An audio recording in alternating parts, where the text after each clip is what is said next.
Boa noite a todos, eu sou Giovândia Moreira, presidenta do sindicato, e nós estamos aqui em mais um Momento Bancário em Debate. Hoje nós vamos dar um informe da negociação que aconteceu no dia 30 e 31. A gente também vai conversar um pouco sobre jornada de trabalho dos bancários e das bancárias. E a gente tem aqui um convidado para falar um pouco sobre esse tema, que é a jornada de trabalho, e é uma pessoa que entende bastante do tema, que já está acostumado a entrar com os processos, acompanhar os processos judiciais, inclusive nesse tema. Nós estamos aqui com a presença do doutor José Eimar Logécio, que é advogado trabalhista, é mestre em Direito. Boa noite. Boa noite. Obrigado pela presença. Obrigado a você. Ele atua em Brasília nos tribunais, no TST, acompanha praticamente as ações judiciais que vão para o TST de quase todos os bancários, os sindicatos de bancários do Brasil inteiro. Tem poucas exceções, sindicato de capitais, praticamente todos, então ele conhece bem do tema, sabe quais são as decisões e a tendência das decisões do TST. Isso é bastante importante e pode nos esclarecer muito a respeito das dúvidas todas que os bancários e bancárias têm em torno da jornada de trabalho e do que em que casos que as pessoas têm que trabalhar 6 horas, conforme está lá na CLT, a nossa jornada oficialmente é de 6 horas. Mas tem as exceções, tem um parágrafo da CLT que fala da exceção. E a gente vai conversar um pouco sobre isso, porque tem muita dúvida na categoria. Bom, antes eu quero começar falando do resultado da negociação. Vocês devem ter visto a folha bancária. Nós tivemos negociação no dia 30 e 31. A negociação foi dividida, e normalmente ela é dividida em temas. Cada semana nós vamos aprofundar a discussão sobre aquelas cláusulas que falam daqueles temas. Nesta semana a gente foi discutir emprego. Emprego hoje é o principal bem direito do trabalhador. É o emprego, né? A sociedade, aliás, cobra isso. Se a pessoa está sem emprego, não sei que ela tenha muito dinheiro, se ela tiver sem emprego, ela vai ser, inclusive, vista, vai ficar sem acesso a um monte de bens, de consumo, vai ficar vista pelas pessoas, está desempregado, né? Então, é um bem do trabalhador. Mas, normalmente, está na mão do empregador. E é por isso que a gente discute tanto, inclusive no Congresso Nacional, cobrando o Congresso, que ratifique a Convenção 58 da OIT. Porque o trabalhador é quem gera riqueza. E o emprego dele, que é o principal bem que ele tem, não pode ficar na mão do empregador. Né? Tem que ficar na mão de quem produz a riqueza. Tem que ter direitos, tem que estar assegurada. E ele não pode estar vulnerável a perder o emprego a qualquer momento. Né? E o emprego tem sido utilizado pelos banqueiros como uma forma de gestão. Né? Gestão para reduzir custo, ele vai lá e demite. Troca um trabalhador por um salário mais alto, um trabalhador por um salário menor. Isso ele usa e a gente tem visto aí os dados.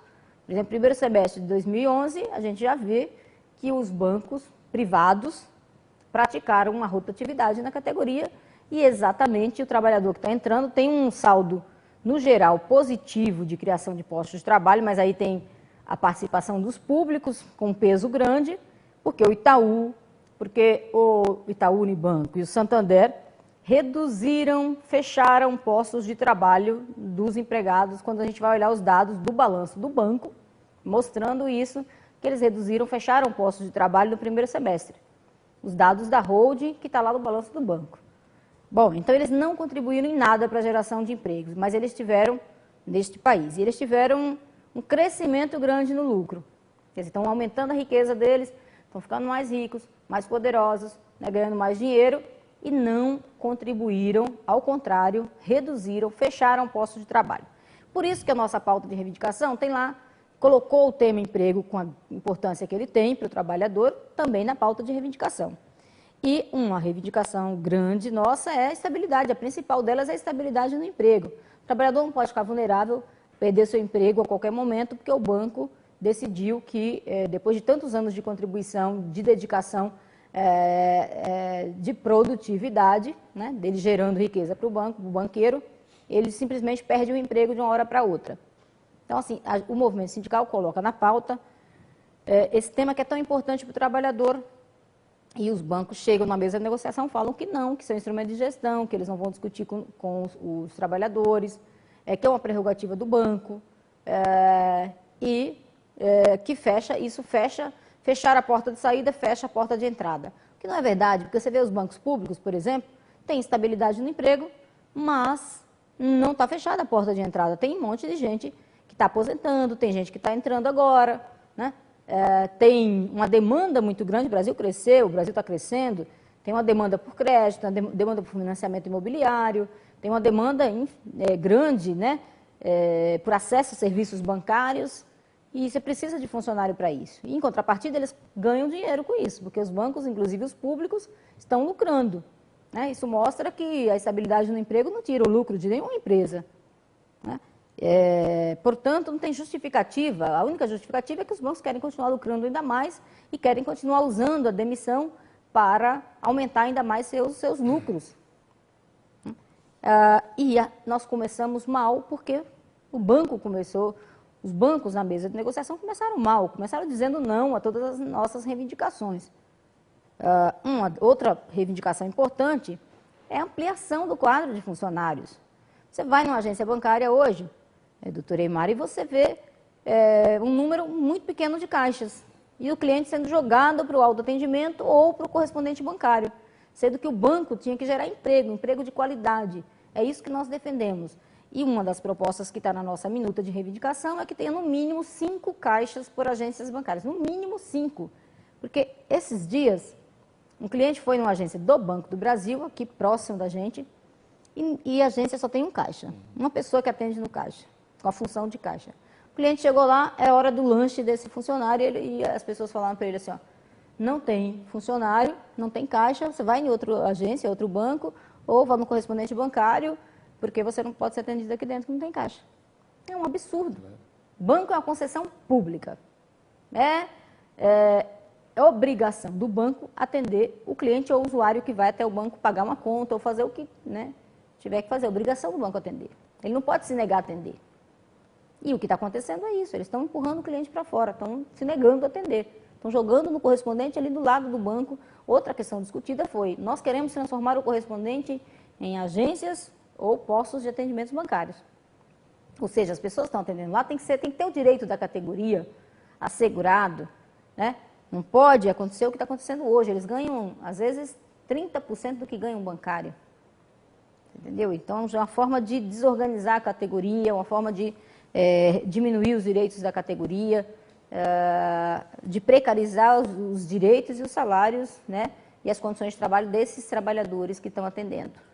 Então, também foi um tema colocado, a terceirização, a forma utilizada pelos bancos, que no geral é uma terceirização, é uma interposição fraudulenta de mão de obra e não um processo de terceirização, né? Terceirizam atividades que não poderiam ser terceirizadas, enfim, tem tudo isso foi objeto de discussão, de argumentação na mesa de negociação e os bancos simplesmente dizem não a todas essas reivindicações.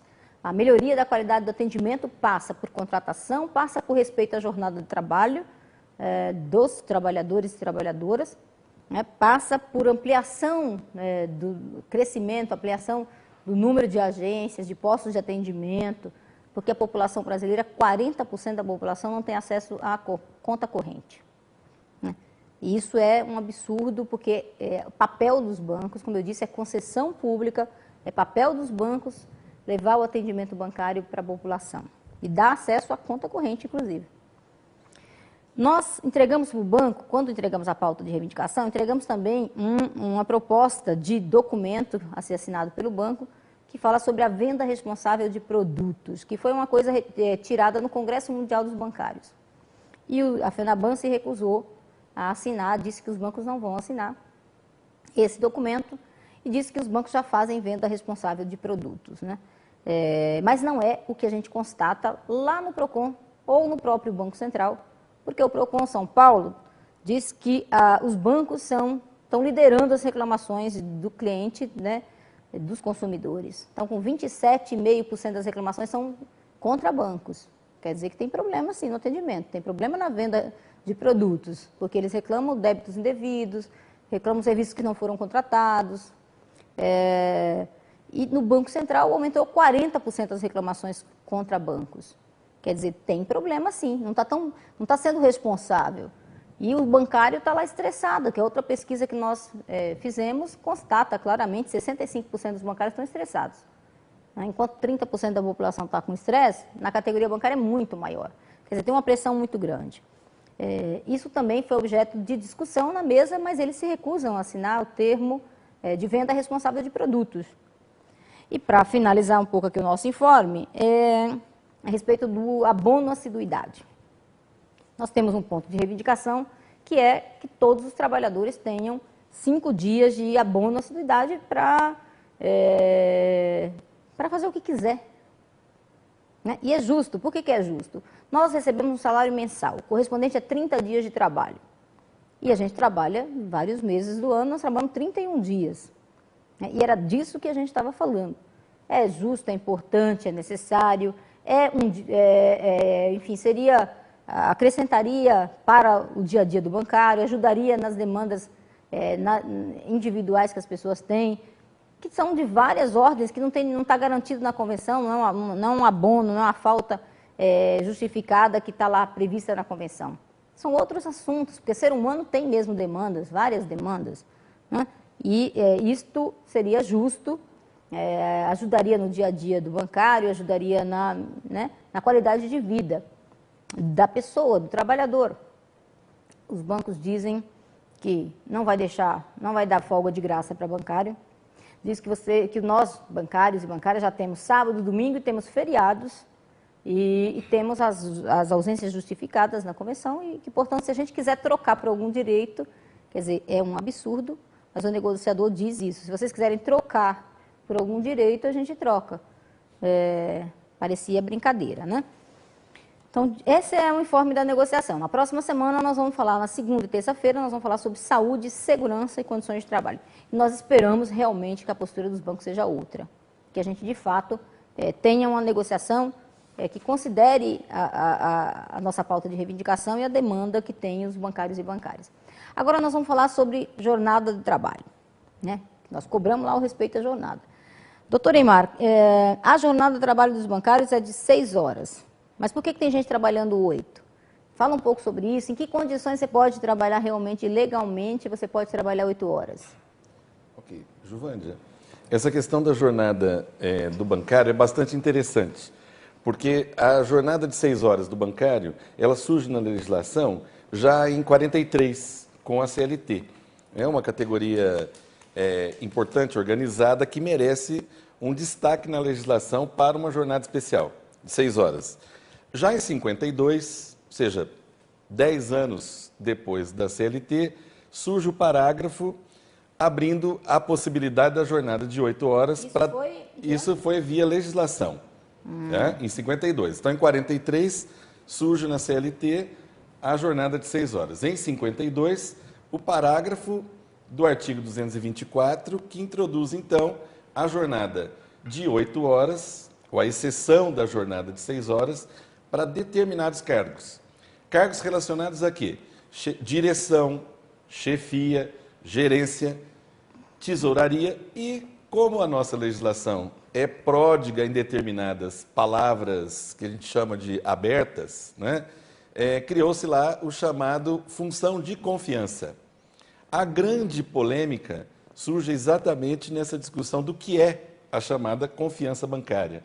Quem são os cargos de confiança que a legislação autoriza uma jornada de 8 horas? Além disso, vários cargos ao longo dos anos foram atribuídos como de gerência, ou de direção, ou de chefia, exclusivamente para burlar, para fraudar a jornada de 6 horas do bancário. Então, essa luta ela é antiga. Você veja, já na década de 70, o TST o Tribunal Superior do Trabalho, não é? Ele tem que editar uma súmula. A súmula é uma consolidação da jurisprudência, do entendimento, dizendo que caixa executivo não era função de confiança e, portanto, ao caixa executivo deveria ser atribuída a jornada de 6 e não de 8. Por quê? Porque vários bancos titulavam o caixa como de executivo para dizer que eles tinham uma jornada especial. E isso já na década de 70. Então, veja, se a legislação é de 43, 52, se tem uma súmula de 70, já nos anos 60, você tinha judicial, problema. Né? Muito problema. Esse é um problema para a categoria, por quê? Porque é um ponto de resistência importante. Não é? Sempre a jornada de 6 horas como uma jornada mínima, não é? Máxima de bancário, mas dentro do contexto do trabalho, das condições de trabalho, ela sempre foi entendida como a jornada que deveria ser definida como máxima para essa categoria. O que os bancos fazem? Titulam, dão uma titulação, concedem uma gratificação, não é? Exatamente para fraudar essa legislação. E aí avoluma a Justiça do Trabalho com uma série de reclamações trabalhistas, discutindo a caracterização ou a descaracterização de determinadas funções para fins da jornada de 6 ou de 8 horas. Muito bem, então nós vamos... só queria ressaltar o seguinte, o doutor Imar está falando que na CLT a jornada de 6 horas entra em 43, mas ela é resultado de uma greve, de uma conquista de uma greve de 34, né? A luta pela jornada de 6 horas já começa lá, porque tinha muitos trabalhadores que adoeciam na época com tuberculose, né? Era o grande problema que tinha, que eles davam com dinheiro, né? E aí foi a greve e a conquista da redução da jornada para 6 horas. É que a implementação dessa jornada e o cumprimento ao longo da nossa história, tem muita luta para garantir esse cumprimento. Ainda hoje a gente está lutando por isso. E no próximo bloco a gente vai voltar para falar. Tem uma pergunta que foi enviada aqui para a gente, se estiver nos assistindo, pode mandar suas perguntas. Nós vamos falar um pouco de alguns cargos, analista, vamos falar sobre assistente, tem uma pergunta aqui sobre a gerência média, se eles podem ou não trabalhar 8 horas, se a jornada é 8 ou se são 6. E também, eu queria que você falasse um pouco no próximo bloco sobre aquela ação judicial, que, por exemplo, o Sindicato dos Bancários de Brasília entrou, se é coletiva, se é individual, se foi para todo mundo, se foi só para um segmento, o que analisou no segmento, se é o departamento inteiro, se foi um grupo de pessoas. Enfim, então a gente volta no próximo bloco, depois do intervalo, e vamos falar sobre essas questões.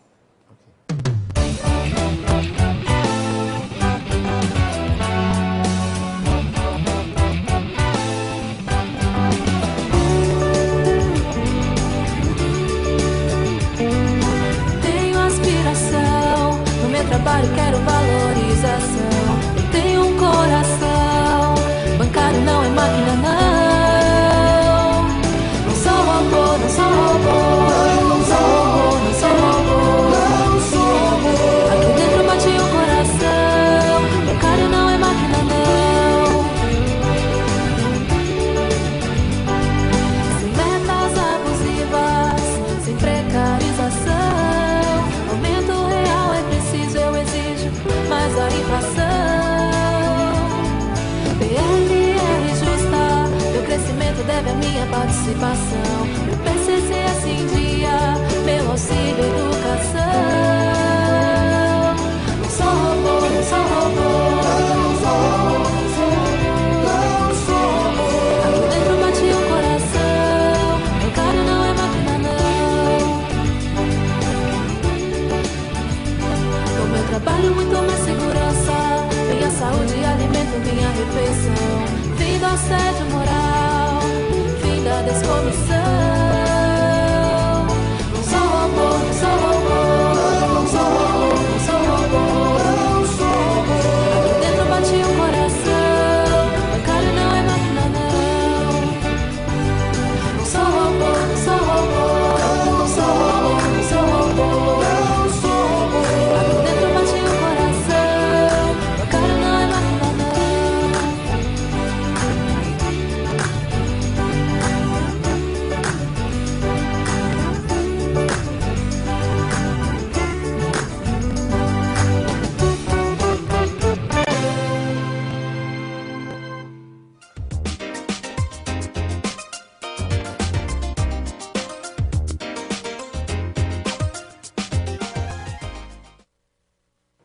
Bom, nós estamos de volta aqui, estamos conversando sobre a jornada de trabalho dos bancários. Estamos aqui com o doutor Eimar e a gente estava conversando um pouco, uma das perguntas que eu deixei em aberto aqui no primeiro bloco é O Sindicato dos Bancários de Brasília entrou com algumas ações, em especial o pessoal do Banco do Brasil e da Caixa, e discutindo a jornada de 6 horas. Foi para todo mundo, a ação coletiva, foi para algum segmento, foi para um departamento inteiro? Como é que é essa questão? Pois não. Juvândia, é o seguinte, as chamadas ações coletivas, ou seja, a possibilidade do sindicato ingressar em juízo, né, com uma reclamação em nome próprio para a defesa dos direitos dos seus sindicalizados ou da categoria, ela está na Constituição. Mas, da mesma forma que está na Constituição essa garantia, digamos, não é? Também está na Constituição o salário mínimo, também estão na Constituição outros direitos, que nós temos que saber como é que esse direito é praticado, como é que a Justiça o reconhece. Então, em geral, essas ações coletivas, elas podem ser utilizadas quando se configura um direito individual chamado homogêneo, ou a possibilidade de você fazer uma prova uniforme para um grupo, não é? No caso das horas extras, especialmente da 7ª e 8ª hora, para determinadas funções ou atividades, a dificuldade de uma ação coletiva é porque muitos juízes entendem que essa prova ela é individual. Tem uma súmula do TST que diz que a prova sobre as reais atribuições do empregado, ela tem que ser feita em juízo. Então, você não teria como fazer uma prova coletiva, digamos. E aí você tem um risco grande de, se entrar com uma ação para todos, não é? Você não conseguir fazer essa prova e você, inclusive, acabar prejudicando por conta de uma ação que você não poderá fazer uma prova igual para todo um grupo grande. Por exemplo, ter um resultado negativo. Exatamente. E aí acabar esse é um prejudicando risco individualmente os cargos e as pessoas. Isso. Né? Então, o que se tem realizado é, primeiro, a construção de uma jurisprudência a partir de casos individuais, onde você faz a prova, né? Analistas, assistentes. E há, portanto, já hoje uma farta jurisprudência identificando determinadas funções e atividades, descaracterizando como cargos de confiança, dizendo, olha, esses são cargos técnicos, eles não têm uma confiança bancária para a exceção da jornada de 6 horas. Então, o que nós fizemos numa segunda etapa, que é o que tem hoje movimentado bastante essa discussão no judiciário, é a identificação de setores ou de grupos onde a atividade é uniforme. Então, as NEG, os assistentes de negócio, né, de algumas agências, em alguns setores ou em algumas agências, as atividades deles, de todos eles, é a mesma. Não há variação. Todos eles fazem compilação de documentos para montar processo que o banco vai depois utilizar para execução fiscal, por exemplo.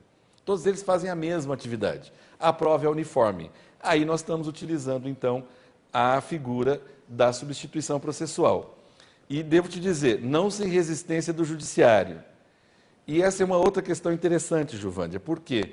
Porque apesar de nós termos uma justiça do trabalho chamada federal, não é?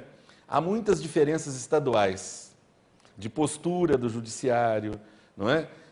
Alguns estados, por exemplo, recebem melhor a substituição processual. Outros não recebem bem a substituição processual. Por exemplo, São Paulo é um estado em que a justiça do trabalho, em geral, na sua grande maioria, né, tem uma postura mais conservadora.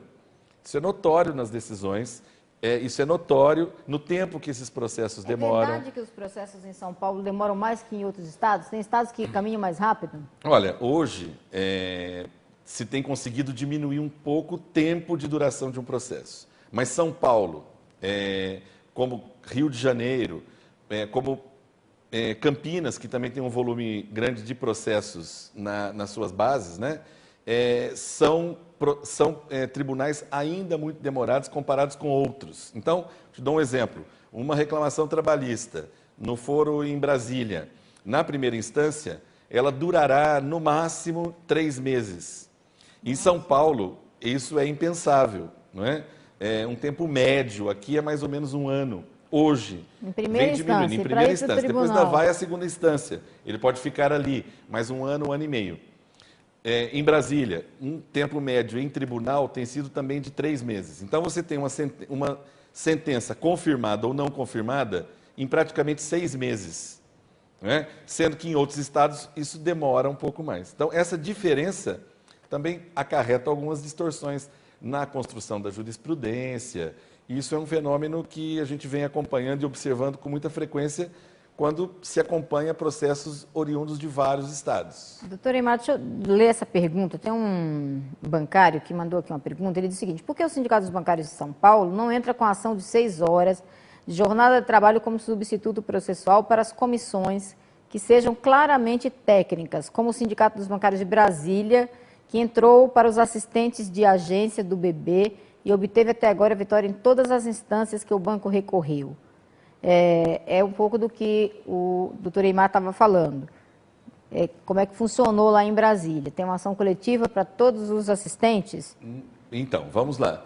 Eu acho que essa é uma pergunta interessante e é Quem recorrente. entrou com o processo né? foi ele, então ele pode falar. Então, Giovanni, é o seguinte, eu acho que é o sonho, né, de todo sindicalista, de todo dirigente sindical. Eu sempre brinco, é o grande sonho, por que não entrar? Então, é o grande sonho da própria categoria que tem uma decisão e que, a partir de uma decisão, fique tudo resolvido. Mas, infelizmente, as coisas não funcionam assim, né? O judiciário é um pouco mais complexo do que essa questão. Eu sempre digo, olha, carimbo e protocolo recebe qualquer coisa, o problema é depois. Então, quem tem responsabilidade com o caminho de um processo, e não apenas com a divulgação de que entramos com uma ação, não é?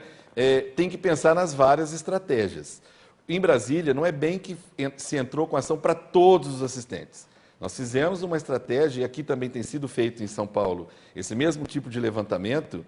Aqui é evidente que com mais complexidade, porque você tem uma maior variedade, inclusive, de agências, de tipo de trabalho, mas também está sendo feito aqui, é o levantamento de situações em que, como eu disse, se configura uma situação homogênea, para que você possa fazer uma prova e possa ter um bom resultado. A primeira ação que se entrou em Brasília não se pedia hora extra propriamente, se pedia a fixação da jornada em 6 horas.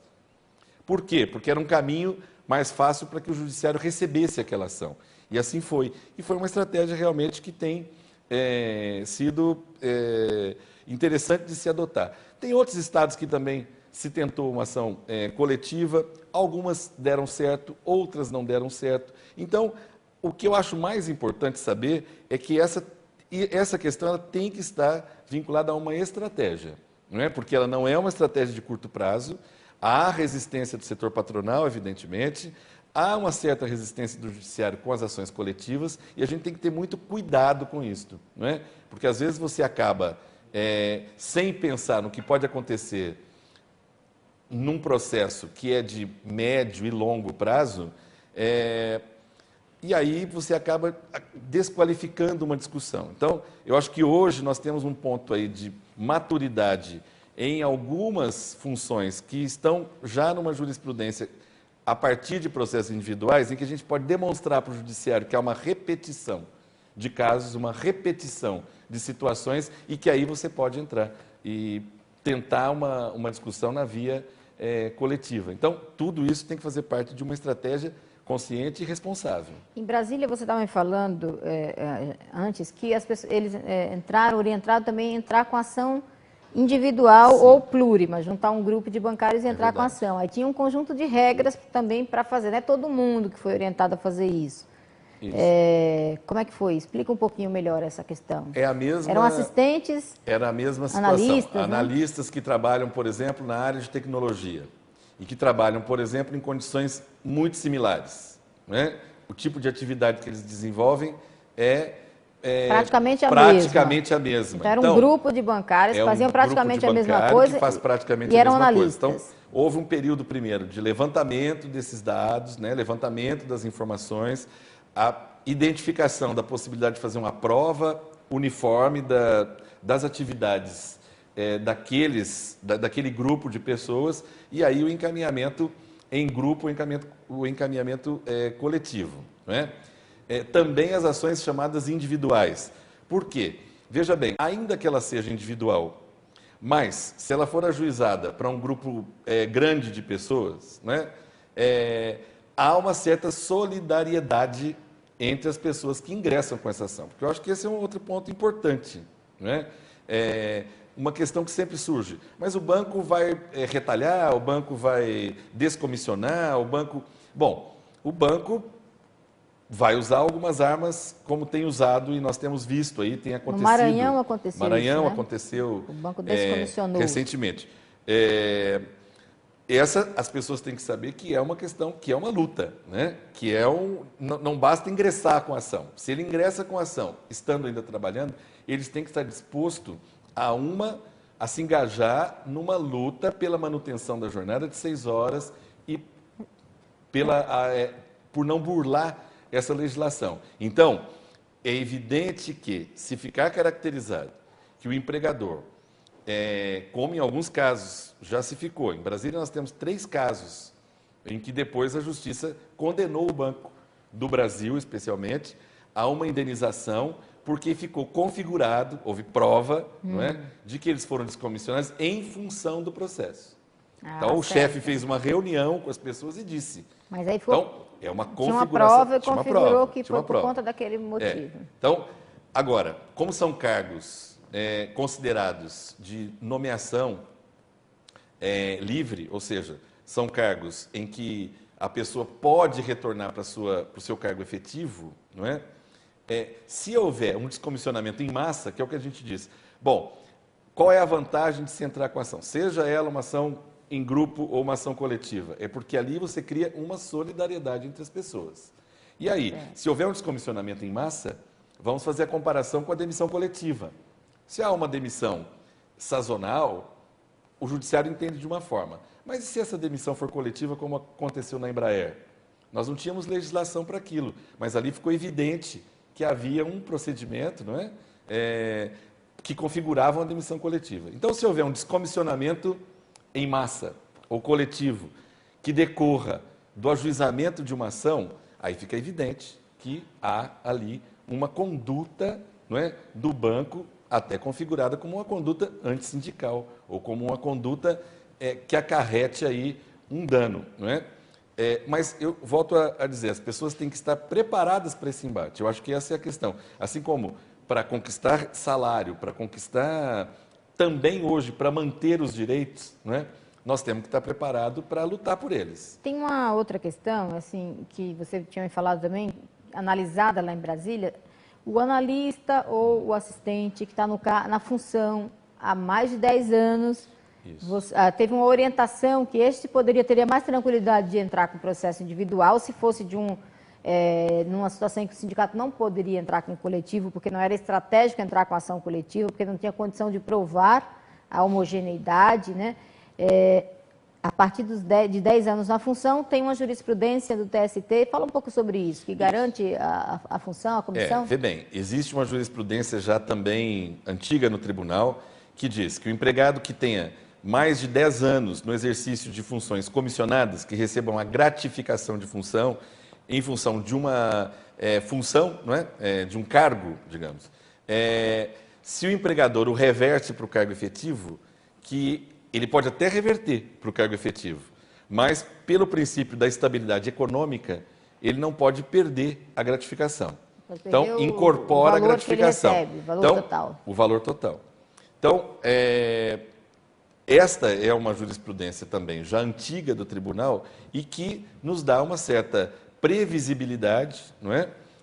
Caso o banco promova um descomissionamento de empregados que tenham mais de 10 anos. Então, se tiver mais de 10 anos na função, for por exemplo, um analista, um assistente ou um cargo que está comprovado que não que é jornada típica de 6 horas, jornada do bancário, é aconselhável ele entrar com processo porque está garantido pela jurisprudência e são as decisões, a decisão majoritária do tribunal, né? Está garantida o salário. Hoje a súmula do tribunal determina que se houver reversão para empregado com mais de 10 anos, que ele incorpore a gratificação. Então, ele pode ser revertido para cargo efetivo, mas ele terá incorporado, ou deverá ter incorporada E eu lhe digo, o Banco do Brasil resiste à aplicação dessa súmula 372. A Caixa Econômica até tem um normativo que trata desta incorporação, mas também está em desacordo à súmula. E ela também vem sofrendo ações, sobretudo individuais, reclamando dessas diferenças. A pessoa ainda tem que ir lá na justiça para garantir esse direito, né? O Edson está fazendo uma pergunta aqui, ele diz o seguinte: sendo julgada procedente em última instância o processo sobre jornada de 6 horas em Brasília, isso não engloba todos os funcionários da mesma categoria em âmbito nacional? Voltando, primeiro que o processo de 6 horas não é para todo mundo lá em Brasília, né? Não é um processo coletivo para todos. É para um segmento, um setor dentro do banco. É BB e Caixa, só BB? Neste caso é Banco do Brasil. Banco do Brasil. Então, como é que fica essa pergunta dele aqui? Edson, né? A pergunta do Edson é boa. Na verdade, cada processo, e esse é um problema do nosso sistema jurídico, não é? Ele pode criar jurisprudência, mas ele não se estende automaticamente para outros casos. A pessoa terá que ingressar com a ação e terá que dizer, olha, há uma jurisprudência favorável, isso melhora a minha situação no processo. Mas ela, infelizmente, hoje não se estende a todas as demais situações. E por isso os julgamentos dos casos individuais favoráveis vão ajudando a gerar, a consolidar uma Sem jurisprudência. dúvida nenhuma. Né? E também outra coisa que a gente vai observando, até porque, como o doutor Eymar falou, tem uma diferença no judiciário, inclusive de tendências, de julgamento, uns mais pró-ação coletiva, outros mais conservadores, né? Enfim, tem uma pergunta aqui que é do... bom, não dá para ver aqui o nome, né? A gerência média do Banco do Brasil, gerente de relacionamento ou gerente de contas, pode ingressar com ação? Qual o risco do banco demitir o funcionário ou rebaixar o salário atual? Primeiro, essa primeira parte da pergunta. Gerência média, gerente de relacionamento ou gerente de contas, no caso do Banco do Brasil, qual tem sido aí a tendência de julgamento no TST? Veja bem, a gerente é um caso um pouquinho diferente, né? Por quê? Porque o gerente tem uma súmula do tribunal que diz que, em princípio, o gerente médio, ele exerce jornada de 8. Então, a ele cabe a prova de que as funções ou as reais atribuições dele não correspondem às atividades de um gerente. Por exemplo, Quer dizer, autonomia, alçada, ter ou não subordinados, controlar a jornada de subordinados, não é? Tudo isso faz configurar ou não. Então, esses casos, especialmente de gerência, são casos realmente para analisar situação a situação. A pessoa pode reclamar, evidentemente, sobretudo se no caso dela não se configura. Porque no banco privado, aliás, nos bancos no geral, mas nos bancos privados em especial, quase todo mundo virou gerente, né? Só tem escriturário, fica pouco tempo como escriturário, vira caixa e depois todo mundo é gerente. É um caso típico. É o que a gente chama gerente genérico. Isso se popularizou na categoria bancária. Todo mundo vira gerente para também descaracterizar a jornada de 6 horas. Caso Mas você típico vai ver... disso, Juvândia, são aquelas pessoas que trabalhavam gerente de relacionamento. O que eles fazem? Abrir conta. O que faz o chamado gerente de relacionamento? Abrir conta. Então, isso não caracteriza. Ele não tem nenhuma atividade realmente que tenha uma parcela de atribuição e às vezes de a direção. Alçada também dele, por exemplo, para liberar crédito, coisa, está tudo no computador. Ele coloca lá a renda, coloca a situação do cliente e sai quanto que ele pode liberar ou se ele não pode liberar o crédito para aquela pessoa. Então, muitas vezes não depende, ele não tem alçada. Está tudo no computador, as regras, os parâmetros, ele inclui lá as informações e já sai se pode ou não liberar. Ele não tem essa alçada, né? Hoje a gente vê muito na prática isso. Agora tem que provar, né? Cada caso a caso. É exatamente como você está dizendo. O que mais que você pode acrescentar dessas ações? Aqui a gente também tem departamentos que têm assistentes, né? No caso do Banco do Brasil, tem na Caixa também tem analistas, tem departamentos que têm essas funções e tem né? Nosso entendimento é que eles deveriam trabalhar 6 horas, né? Mas o banco enquadra a jornada como sendo de 8 e a gente tem aí uma demanda de entrar com ação coletiva, que as pessoas têm medo de se expor, Esse bancário aqui, gerente médio, está perguntando, né, se corre o risco dele ser demitido ou de perder a função, rebaixar o salário. Na verdade, o que a gente já viu o banco fazer é tirar a função. A função, como você falou, está lá que é uma prerrogativa do banco, né? Demitir nesta conjuntura, não, já teve no passado, na década de 90, o Banco do Brasil e a Caixa demitiam. Desde o governo Lula que isso não acontece, mas de perder a função há um risco, que como aconteceu com o pessoal no Maranhão, né? Então, a sua orientação é que a gente analise caso a caso, veja cada departamento, ver se dá para enquadrar todo mundo na mesma função. Exatamente. E individualmente, se as pessoas, por exemplo, têm mais de 10 anos na função, já é uma segurança maior. Eu acho importante constituir as duas coisas, quer dizer, as pessoas estejam dispostas e saibam, né, que essa é uma luta, é uma briga, saiba que tem riscos, como tudo, não é? Que o que ela terá de apoio é o fato da solidariedade, ou seja, ainda que ela entre com ação individual, se ela ingressar com ação individual assistida pelo sindicato, ela terá, evidentemente, não é, um apoio maior do ponto de vista da solidariedade, saber como é que se caminha nessas situações, não é? E nas ações coletivas, identificando setores em que há a possibilidade de identificar grupo que trabalhe, que você possa fazer uma prova que caminhe para comprovar, não é, que as reais atribuições daquele grupo não se configuram como de confiança. Então, mesmo dentro de um departamento, você pode ter as pessoas com a mesma função, mas fazendo coisas diferentes. Sem então, dúvida. É importante localizar quem está fazendo praticamente a mesma função, a mesma coisa, né? As mesmas atividades. Acho que é alguma coisa que a gente pode mapear para que o sindicato possa substituir e fazer que seja mais aconselhável enquanto uma boa estratégia, né? E com chances de vitória, a gente mapear, como a gente vem tentando fazer esse mapeamento, já nesta orientação, de mapear funções iguais dentro de um departamento para poder fazer a substituição e entrar com o processo coletivo.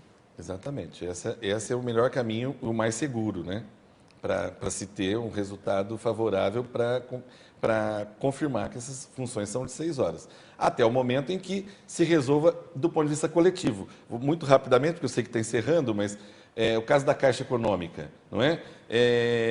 A Caixa retornou agora grande parte das atividades. Ainda há algumas com questionamento, mas grande parte das atividades houve o retorno para a jornada de 6 horas, a partir do quê? A partir exatamente de uma estratégia de questionamento, e de questionamento com ingresso de muitas ações individuais que foram constituindo uma jurisprudência, dos sindicatos que foram se organizando, pressionando a Caixa para que ela tomasse uma decisão de trazer de volta determinadas funções para 6 horas. Não é? Porque o TST, na Justiça, a cautela que o sindicato tem é exatamente ter uma decisão negativa que aí vai ser prejudicial para todo mundo que está naquela função. Sem dúvida. Por exemplo, os engenheiros, teve uma decisão do TST sobre a jornada dos engenheiros.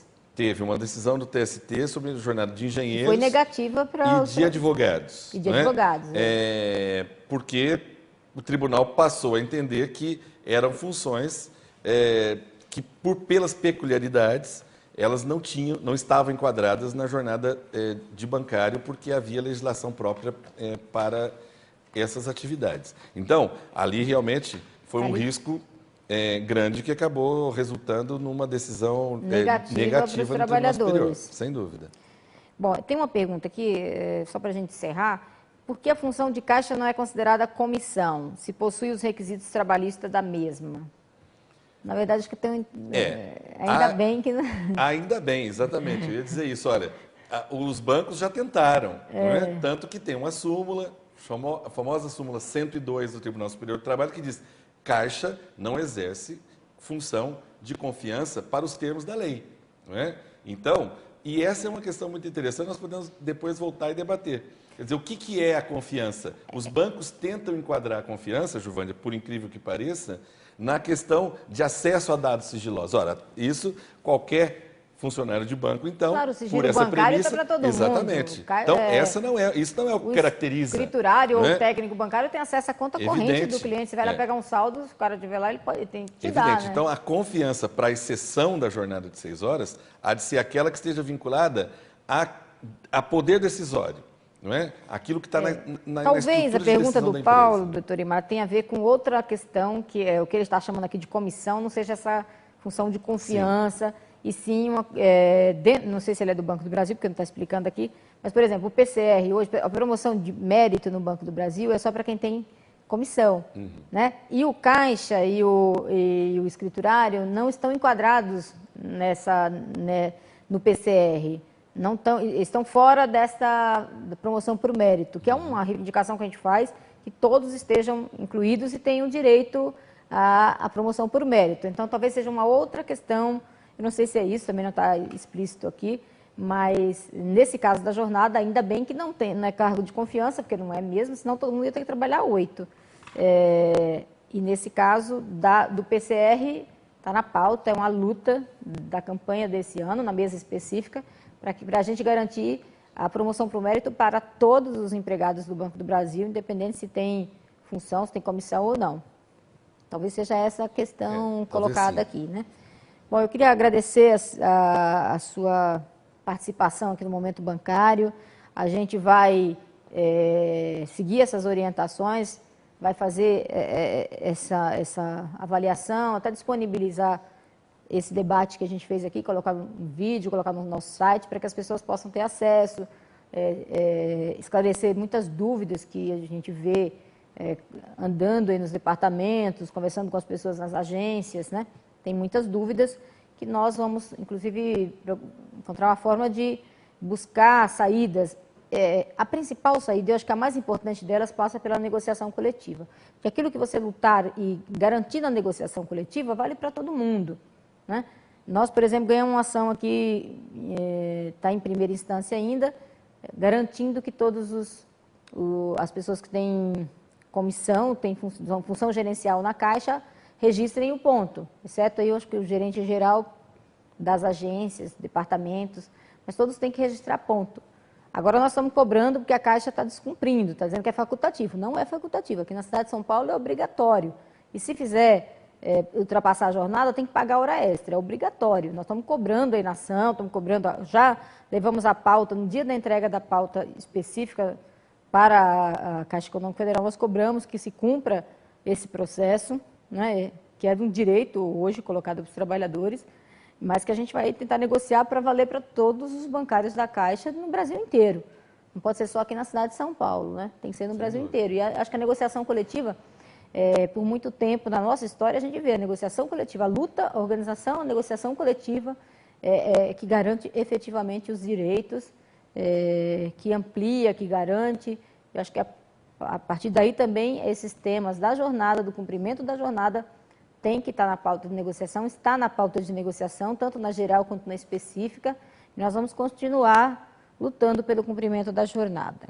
Eu queria te passar para fazer as considerações finais, se tiver alguma observação, orientação que você queira dar para os bancários, fique à vontade. Bom, primeiro agradecer, foi ótimo aqui o nosso bate-papo, estou à disposição para nós fazermos outros, sei que esse é um tema que é inesgotável, né, porque todo mundo tem alguma dúvida sobre ele, mas o que eu concordo inteiramente com o que você está dizendo, de que, na verdade, nessa questão, assim como em outras, mas sobretudo na questão da jornada, é a solidariedade, o apoio que tiver no sindicato, é a atuação coletiva, que vai garantir que se mantenha uma jornada reduzida para a categoria bancária.